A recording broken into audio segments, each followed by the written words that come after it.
નમસ્કાર, હું છું પૂજા પટેલ. આજે મારે વાત કરવી છે નિરામયા પોલિસી વિશે. નિરામયા પોલિસી એ ભારત સરકારના સામાજિક ન્યાયતા વિભાગ અંતર્ગત નેશનલ ટ્રસ્ટ જે 4 ડિસેબિલિટી સાથે કામ કરે છે. નેશનલ ટ્રસ્ટ એ બૌદ્ધિક અક્ષમતા, સેરિબલ પાલ્સી, ઓટિઝમ અને મલ્ટિપલ ડિસેબિલિટી એટલે કે જો ઉપરની 3માંથી કોઈ પણ 2 કે તેથી વધારે ડિસેબિલિટી એમની સાથે હોય તો જનરલી માત્ર ને માત્ર આ પોલિસી જે છે એ આટલી દિવ્યાંગતા માટે જ કામ કરે છે.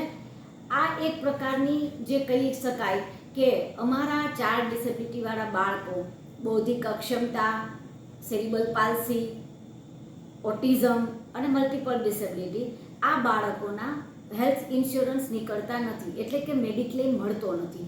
આ જે નેશનલ ટ્રસ્ટની નિરામયા પોલિસી જે છે એ એક આ 4 ડિસેબિલિટી માટે વરદાન સમાન છે. આ પોલિસી જે છે એનો મેં આપને પહેલાં જ વાત કરી કે આ પોલિસીનો લાભ કોને મળી શકે છે. તો આ પોલિસીનો લાભ જે છે એ બૌદ્ધિક અક્ષમતા, સેરિબલ પાલ્સી, ઓટિઝમ અને ઉપરની 3 ડિસેબિલિટીમાંથી કોઈ પણ 2 ડિસેબિલિટી સાથે હોય તો જેમ કે ડાઉન સિન્ડ્રોમ છે પ્લસ બૌદ્ધિક અક્ષમતા છે તો એમને આ પોલિસીનો લાભ મળે છે. આ પોલિસી કઈ રીતે કરવાની છે, કઈ રીતે આ પોલિસીનો લાભ મેળવી શકાય છે એની હું થોડીક આજે આપને વિગતવાર વાત કરીશ. આ પોલિસી જે છે એ નેશનલ ટ્રસ્ટ અંતર્ગત આ પોલિસી મળે છે.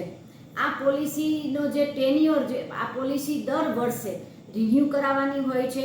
1 વર્ષની સમય મર્યાદા હોય છે. 1 વર્ષની સમય મર્યાદા અંતર્ગત આપણે એનું જે વર્ષ ગણીએ તો 1/4/2023 થી 31/3/2024 સુધીનું આ ગાળો હોય છે અને ફરીથી આ બીજા વર્ષે રિન્યૂ કરાવવાની હોય છે. આ પોલિસી દર વર્ષે લેવાની હોય છે. દર વર્ષે એકવાર લીધા પછી આપણે એને રિન્યૂ કરવાની હોય છે.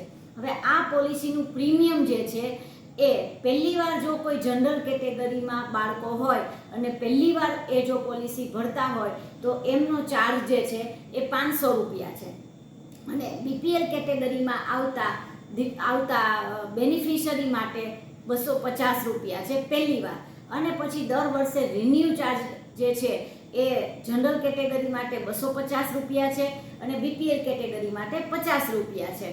આ એના પ્રીમિયમની વાત છે. અને ગુજરાત સરકારની જો વાત કરીએ તો ગુજરાત સરકાર, ભારત સરકાર આખામાં ગુજરાત સરકાર જે છે એ આ પોલિસીનું પ્રીમિયમ જે છે એ ગુજરાત સરકાર ભરે છે. હવે આ પોલિસી તમારે કઈ રીતે મેળવવી, કઈ જગ્યાએથી મેળવવી તો એની હું આપને થોડીક માહિતી આપીશ. આ પોલિસી આપ જે તે જગ્યાએ હોય ત્યાંની તમારે પહેલાં તો તમે જો કોઈ સંસ્થામાં આપનું બાળક હોય તો સંસ્થામાં તો આજ લગભગ સંસ્થામાં બધા જ નિરામયા ક્લેમ ઉતરાવવાની વાત કરે છે અને લગભગ સંસ્થા નિરામયા પોલિસી અપાવતી હોય છે. પણ જે સંસ્થાઓ નિરામયા પોલિસી ન પેલી કરતી હોય, નેશનલ ટ્રસ્ટ સાથે જે રજિસ્ટર્ડ સંસ્થા છે એ જ આ પોલિસી તમારી રજિસ્ટર્ડ કરાવી શકે છે. એટલે આપ જે તે જિલ્લાના સમાજ સુરક્ષા કચેરીનો સંપર્ક કરી શકો છો. જો આપ જે સંસ્થામાં આપનું બાળક હોય એ સંસ્થા નેશનલ ટ્રસ્ટ સાથે રજિસ્ટર્ડ ન હોય તો તમારે તમારા જિલ્લાની સમાજ સુરક્ષા કચેરીનો તમારે સંપર્ક કરવાનો હોય છે. હવે આપણે વાત કરશું કે નિરામયા પોલિસી માટે જરૂરી દસ્તાવેજો શું ડોક્યુમેન્ટની જરૂર રહી છે. તો મેડિકલ સર્ટિફિકેટ, સૌપ્રથમ તો આપણા બાળકનું મેડિકલ સર્ટિફિકેટ, બીજું આપણું યુડીઆઈડી કાર્ડ, ત્રીજું પાસપોર્ટ સાઇઝનો ફોટો, ચોથું આવકનો દાખલો, પાંચમું આપણું બેંક ખાતામાં બાળકના નામનું બેંકમાં ખાતું હોય તો એ બેંક ખાતાની પાસબુકની ઝેરોક્સ, પછી મોબાઈલ નંબર. જે મોબાઈલ નંબર તમે બેંકમાં આપેલા હોય એ જ નંબર તમારે આમાં પોલિસી ઉતારતી વખતે તમારે આ નંબર આપવાના રહેશે. બીજું રાશન કાર્ડ, આ જરૂરી દસ્તાવેજો છે અને યુડીઆઈડી કાર્ડ આ નિરામયા પોલિસી માટે આ જરૂરી દસ્તાવેજો છે. પહેલાં પણ મેં વાત કરી કે જો આપ જે કોઈ સંસ્થા સાથે રજિસ્ટર્ડ હોય, આપનું બાળક જો કોઈ સંસ્થામાં જતું હોય તો આપ એ સંસ્થાના માધ્યમથી નિરામયા પોલિસી તમે બનાવડાવી શકો છો બાળકની.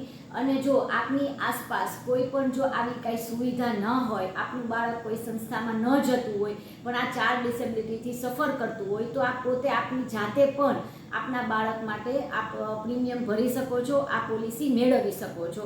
આપના મોબાઈલમાં આપણે www.nationaltrust.in વેબસાઇટ ઉપર જવાનું છે અને નેશનલ ટ્રસ્ટની જે સ્કીમ ચાલે છે એમાં નિરામયા ઉપર આપણે ક્લિક કરવાનું છે. એ નિરામયા સ્કીમ ઉપર તમે ક્લિક કરશો એટલે તરત જ તમને એની ડિટેલ્સ આવશે. આ બધી ડિટેલ્સ તમે ભરતા જશો અને તમે જેવું તમે પેમેન્ટ કરી દેશો એટલે આ તમારી પોલિસી વિધિન 1 મંથની અંદર, ક્યારેક સિસ્ટમમાં કોઈ પ્રોબ્લેમ હોય છે તો કદાચ ટાઈમ લાગે પણ તરત જ આપને આ પોલિસી જે છે એ આપના મોબાઈલમાં આપના ઈમેલ માધ્યમથી આપને આ પોલિસી મળી રહે છે. અને મેં આપને પહેલાં પણ વાત કરી કે આપ અધરવાઇઝ આપની સમાજ સુરક્ષા કચેરી, આપના જિલ્લામાં જે કોઈ સમાજ સુરક્ષા કચેરી આવેલી હોય ત્યાં આપ સંપર્ક કરી શકો છો અને ત્યાં તમને લગભગ બધી માહિતી જે છે એ તમને મળી રહેશે. હવે આ ક્લેમ જે છે એની પ્રોસેસ જે છે એ કઈ આપણે વાત કરશું કે આ ક્લેમના પ્રોસેસની. આ પોલિસીની મર્યાદા જે છે, પોલિસીનો સમયગાળો છે એ 1 વર્ષનો છે. 1 લાખની આપણી જે લિમિટ જે છે એ 1 લાખની છે. સમય મર્યાદા તમારે 1 વર્ષ પહેલાં જે છે એની રિન્યૂની તમારે પ્રોસેસ કરવાની હોય છે. આ ક્લેમ છે એ વર્ષમાં તમે ગમે ત્યારે તમે મેળવી શકો છો, પણ એનું વર્ષ જે છે એ મેં તમને વાત કરી એમ કે 31/1/4/2023 થી 31/3/2024 આ એમનો સમયગાળો હોય છે. એટલે આ ગાળામાં આપણને 1 વર્ષ માટેનો આપણને લાભ મળે છે. હવે આ તમારે જે છે કે ક્લેમ પ્રોસેસમાં તમારે શું કરવાનું હોય છે, તો ક્લેમ પ્રોસેસમાં તમારી પાસે તો પહેલાં ક્લેમ ફોર્મ તમારી પાસે હોવું જરૂરી છે. ક્લેમ ફોર્મ તમારે ભરવાનું છે અને તમામ બિલથી લઈ તમે જે કાંઈ તમે ડોક્યુમેન્ટ તમારો જે કાંઈ ખર્ચ થયો છે એ તમામ જે છે એ ઓરિજિનલ પુરાવા હોવા ખાસ જરૂરી છે.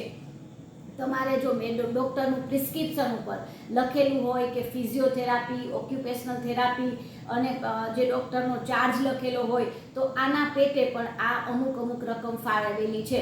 જો 1 લાખની વાત કરીએ તો એની અંદર આપણને 20,000 જે છે એ આપણને થેરાપીના આપણને મળે છે.